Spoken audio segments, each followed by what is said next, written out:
Hey guys, welcome back. Well, I'll show you here right quick what I'm doing.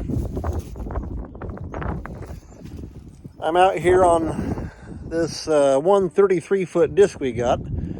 You've seen me do videos on that. Well, it would be the 496 that I bought off my neighbor. And this here is a 490.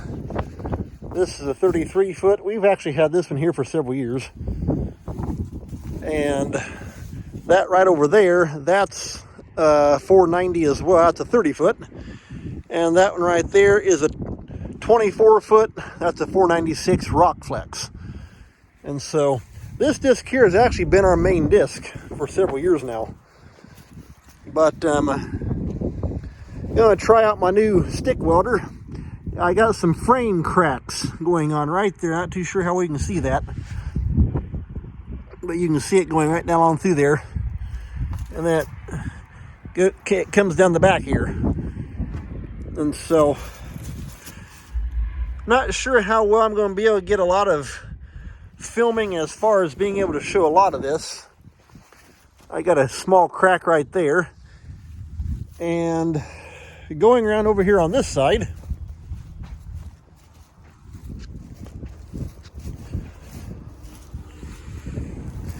got a crack right here, looks like, and one right there going down, which no shock there, because you just get so much of the flexing and that kind of stuff through the frame. But I'm going to try and weld it up and see how well I am at stick welding.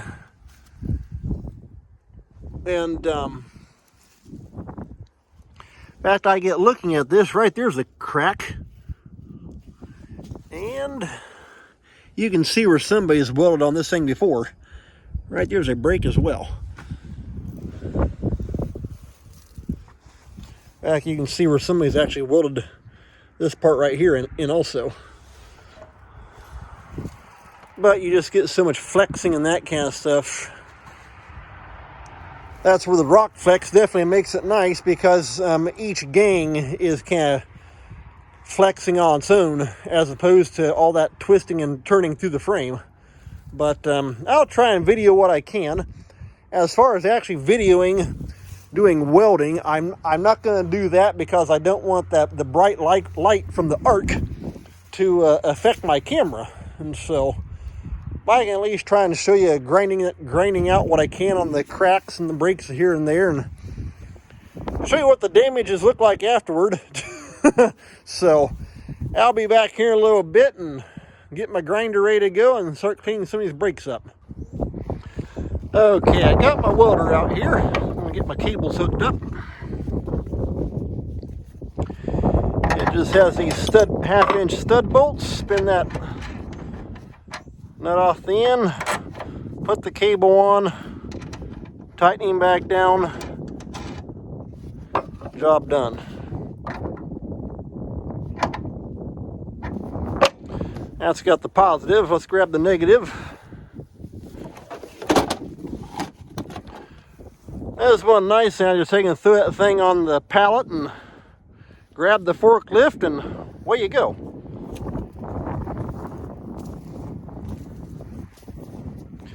In fact, if you saw the little short video that I uploaded just yesterday, I used the generator sight on this thing to run my MIG welder.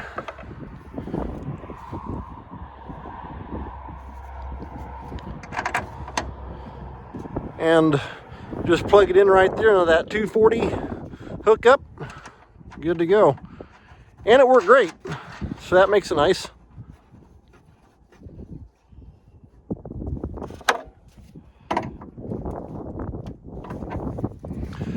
All right. That's got those cables hooked in.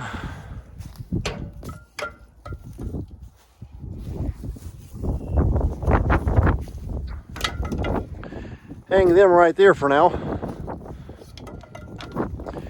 And actually what I'm going to do once I get this set up on my my truck, right there it is, a little grounding lug, I want to take and set up a simple little wire. That way I can take and ground the thing out. Probably take like a piece of rebar, put a bend into it, small alligator clamp. That way I can just take and ground the thing directly to the ground. Because that says neutral bonded to frame, but I'll probably end up setting the welder on, get a small pallet, and or take a pallet and chop it in two, and actually have the pallet have the welder sitting on a pallet in the back of my truck there, and then just simply have a wire that I can hook on right there with an alligator clamp, clip it onto a piece of rebar, and just have it ground out that way, directly to the ground, and that'll do the job. All right, let's get this bad boy fired up. First off, I'm going to be using the grinder, so I need the generator side. For generating, you want to take and max that thing clear out for the full generating power. And I definitely like to run idle mode.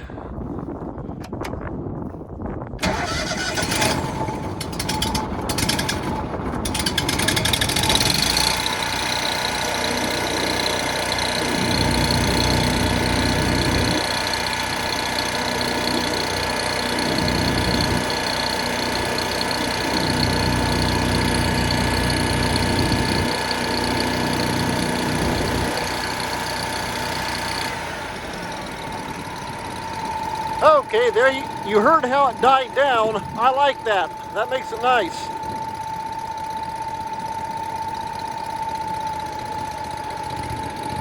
Okay, generator's turned up all the way. I gotta get the grinder, get my good old safety glasses, and I will be able to I'll try and video a little bit of this. I just gotta watch I don't throw sparks right back up at the camera.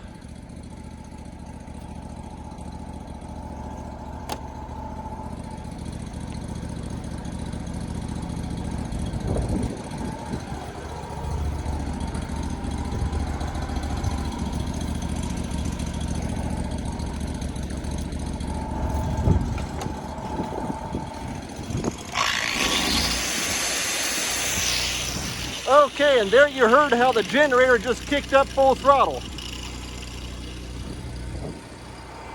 Gonna take this handle off right now.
Had to do a little adjusting on the choke till it gets warmed up good.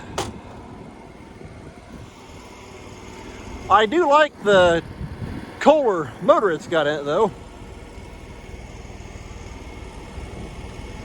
Now the tricky part's going to be trying to get down that little tight spot.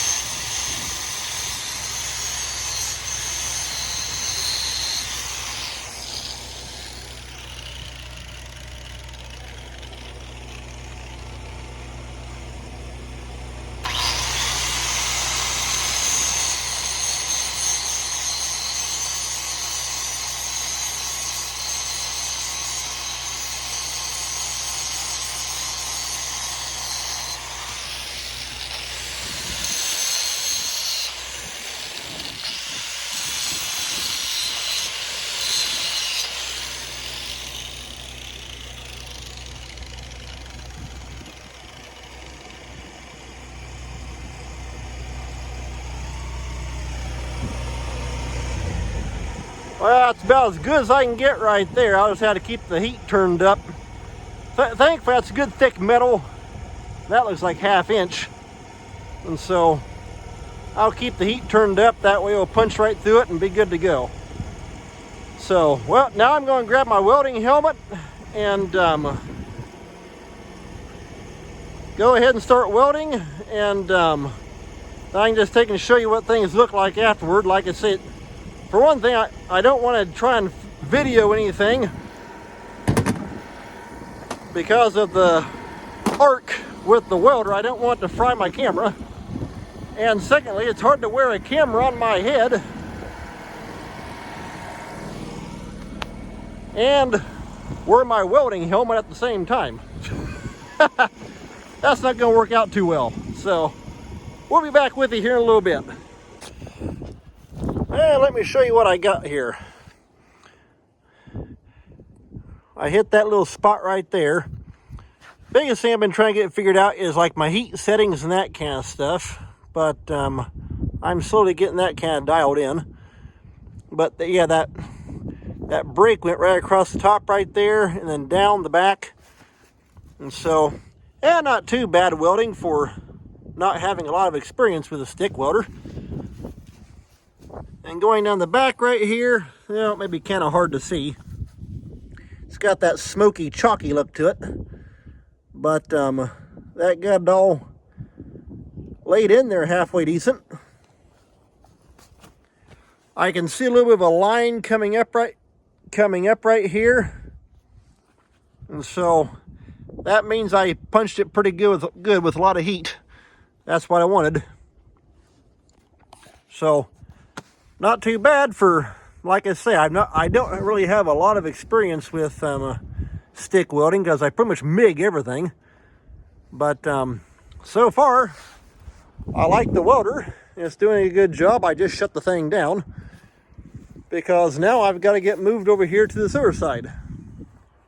And hopefully I can get the forklift pulled over here without getting the thing stuck. Because the tail end of that forklift is pretty heavy. But I'll maybe show you a few more on these brakes over here on this side, over on the right hand over there. All right, I had to move the forklift over. We got gravel. It's kind of like an L shape coming down between the two sheds. Then it turns. I got the back wheels right on the corner of the gravel. And I have 25-foot welder leads. And so I'm good to go. I can reach it. So I'll start this thing here back up because I need to get the grinder and grind out a few of those little crack breaks on that thing.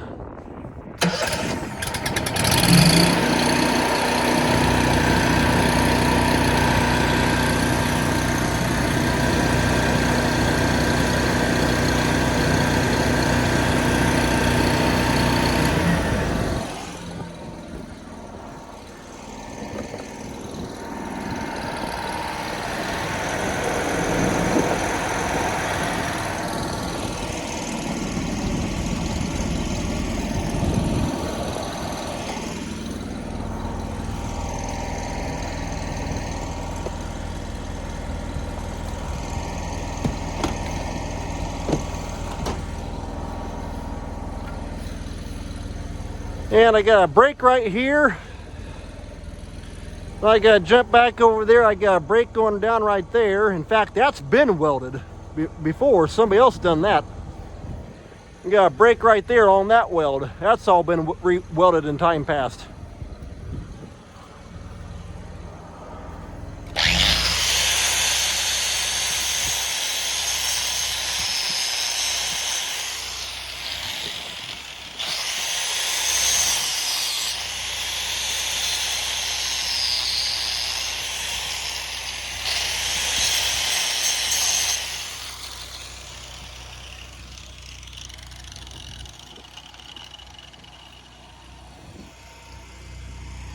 In fact, you can see right there, it's even,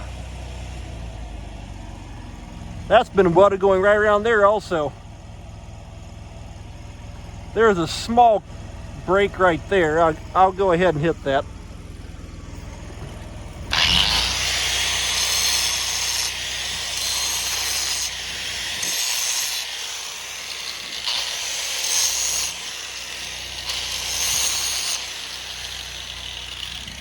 There we go.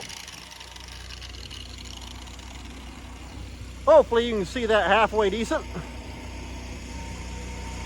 All right, I'm gonna put the grinder down and I'll hit those couple spots. Then I'll be back with you I'll get these two cracks right here ground out. Let me show you here what's happening. I hit down here on the back side where it's cracking out, and so we're all good to go there. I actually kind of double layered that and kind of widened it out just to help strengthen that up. The crack did not continue down. It was mainly just beginning to start right there here on this elbow. And then I also hit right up here on the front, going right through here. A crack, well, you saw it there while I was grinding. A crack was kind of forming up here at the top and beginning to come about halfway down, so I've got all that done.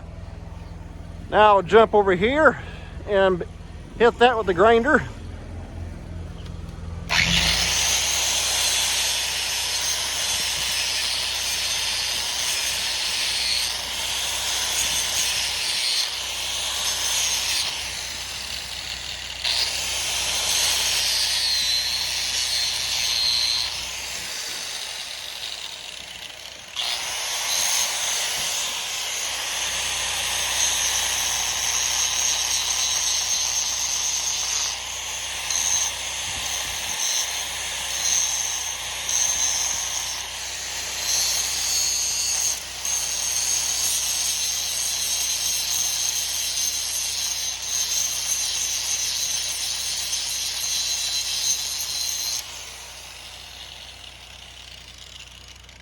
Okay, a crack's beginning to go up this way and come right here, heading down. Like I say, you can see where somebody, I haven't, but somebody else has welded that.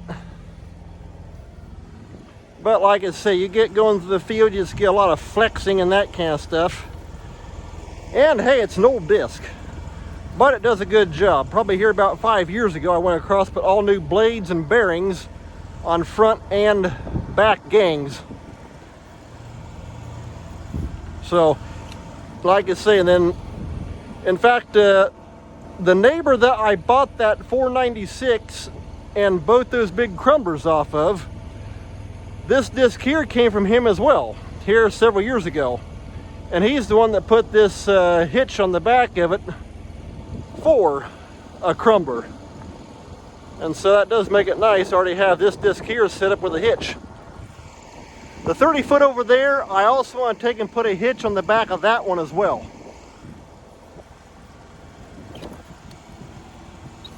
Okay, let's do a little bit of grinding on this part.